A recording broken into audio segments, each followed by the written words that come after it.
dari kelompok 2. Video ini dibuat untuk menyelesaikan tugas kelompok di mata kuliah kewarganegaraan tentang negara, hukum, dan HAM.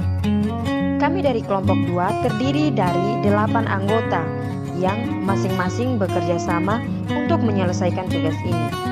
Nah, anggota-anggotanya sebagai berikut. 1. Lydia Pink Plaituka. 2. Dea Natalin Teva. 3. Casimirus Ricardus Wurha. 4. Dea Ade Putri Kalian. 5. Elizabeth Tresia Engge. 6. Maria Gunasti Eda. 7. Anjeliana Patricia Ranganguru. 8. Delviana Poli. Nah, berikutnya adalah presentasi kerja kelompok.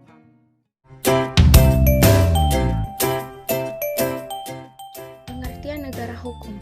Hamid S. Atamimi mengatakan bahwa negara hukum atau Rechtsstaat adalah negara yang menempatkan hukum sebagai dasar kekuasaan negara dan penyelenggaraan kekuasaan tersebut dalam segala bentuknya dilakukan di bawah kekuasaan hukum. Maka dapat disimpulkan bahwa negara hukum adalah negara yang kekuasaannya dipegang kendali oleh hukum dan menjamin keadilan bagi warga negara. Unsur-unsur negara hukum. Pertama, menurut Stahl. Menurut Stahl ada 4 unsur. 1. Perlindungan hak asasi manusia. 2. Pemisahan atau pembagian kekuasaan untuk menjamin hak-hak itu. 3. Pemerintahan berdasarkan peraturan perundang-undangan. Dan yang keempat, peradilan administrasi dalam perselisihan. Kedua, menurut AVDC. 1. Hukum tidak adanya kekuasaan yang sewenang-wenang dalam arti bahwa seseorang hanya boleh dihukum apabila ia melanggar hukum. Kedua, kedudukan yang sama dalam menghadapi hukum. Dalil ini berlaku sebagai untuk orang-orang yang biasa maupun untuk pejabat. Ketiga, terjaminnya hak-hak manusia oleh undang-undang serta keputusan-keputusan pengadilan. Baik, berikutnya adalah Indonesia sebagai negara hukum. Negara Indonesia adalah negara hukum. Demikian bunyi pasal 1 ayat 3 Undang-Undang Dasar 1945. Yang dimaksud negara hukum adalah negara yang di dalamnya terdapat berbagai aspek peraturan-peraturan yang bersifat memaksa dan mempunyai sanksi tegas apabila dilanggar. Negara hukum sendiri berdiri di atas hukum yang menjamin keadilan bagi seluruh warga negara. Untuk Indonesia, negara hukum didasarkan pada nilai-nilai Pancasila yang merupakan pandangan hidup bangsa dan sumber dari segala sumber hukum. Adapun produk turunan undang-undang dapat berupa peraturan presiden, peraturan menteri, instruksi presiden, peraturan daerah, peraturan gubernur, dan berbagai peraturan lainnya. Hukum di Indonesia harus dilandasi dengan semangat menegakkan nilai ketuhanan, kemanusiaan, persatuan, kerakyatan, dan keadilan, sebagaimana yang terkandung dalam Pancasila. HAM. Pengertian HAM. Menurut Undang-Undang Republik Indonesia Nomor 39 Tahun 1999 tentang Hak Asasi Manusia. Yang dimaksud dengan hak asasi manusia adalah seperangkat hak yang melekat pada hakikat dan keberadaan manusia sebagai makhluk Tuhan yang Maha Esa dan merupakan anugerahnya yang wajib dihormati, dijunjung tinggi, dan dilindungi. HAM adalah hak-hak dasar yang dimiliki manusia sejak lahir. Maknanya, A. Hakikat sebagai manusia mendapatkan pengakuan dari manusia lain. B. Pelaksanaan hak-hak itu hanya dimungkinkan karena manusia tersebut menjadi anggota sebuah masyarakat. Hak asasi manusia harus dilindungi, dihormati, dipertahankan, dan tidak boleh diabaikan, dikurangi, atau dirampas oleh siapapun. Tujuan dan prinsip HAM. Tujuan HAM yang pertama, melindungi orang dari kekerasan dan kesewenang-wenangan. Yang kedua, mengembangkan rasa saling menghargai antar manusia. Yang ketiga, mendorong tindakan yang dilandasi kesadaran dan tanggung jawab untuk menjamin bahwa hak-hak orang lain tidak dilanggar. Berikut prinsip HAM.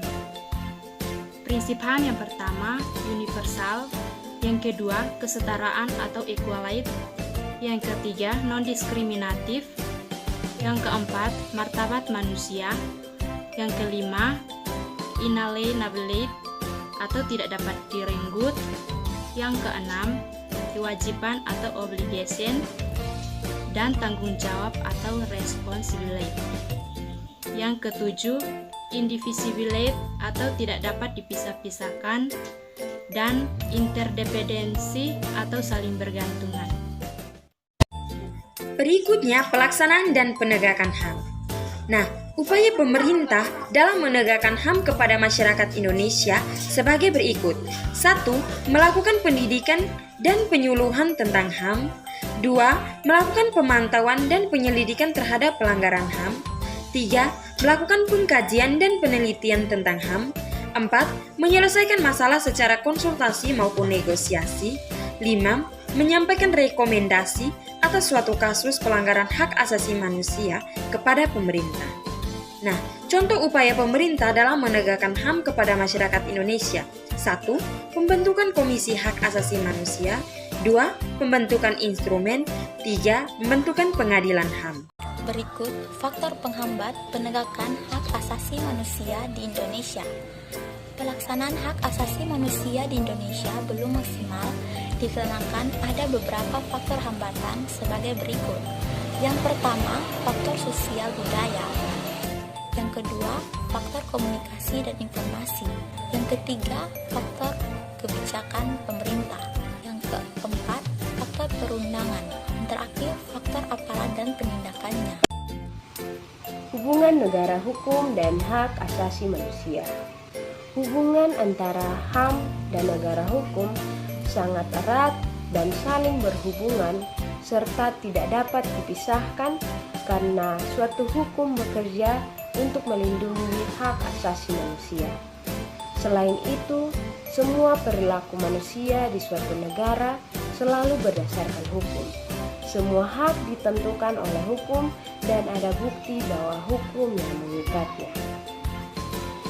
Sebagai warga negara, kita harus mengetahui pentingnya hubungan HAM dengan hukum yang mengatur, agar terhindar dari pelanggaran HAM. Setiap individu membutuhkan hak asasinya dengan adanya kepastian hukum. Di dalam hukum terdapat pengaturan tentang hak, dan dalam hak asasi manusia tertulis perlindungan hukumnya. Jadi keduanya berhubungan satu sama lain dan saling melengkapi. Nah, dari materi yang telah dipaparkan, dapat disimpulkan bahwa hak asasi manusia merupakan pergumulan penyelenggaraan kehidupan berbangsa dan bernegara atau pergumulan politik dan etika yang erat hubungannya dengan harkat dan martabat manusia, tidak saja sebagai fenomena filosofis sosial, tetapi juga fenomena yuridis konstitusional. Tuntutan sebagai warga negara dalam menegakkan hak asasi manusia sudah begitu kuat, namun masih banyak kendala yang dihadapi. Untuk itu, agar penegakan hak asasi manusia dapat terlaksana ke arah positif, diperlukan niat dan kemauan dari pemerintah, aparat hukum dan elit politik agar penegakan hak asasi manusia sesuai dengan apa yang diharapkan. Sudah seharusnya semua warga negara bersama-sama menanti. Nah, demikian hasil presentasi kelompok kami. Semoga bermanfaat untuk kita semua. Terima kasih.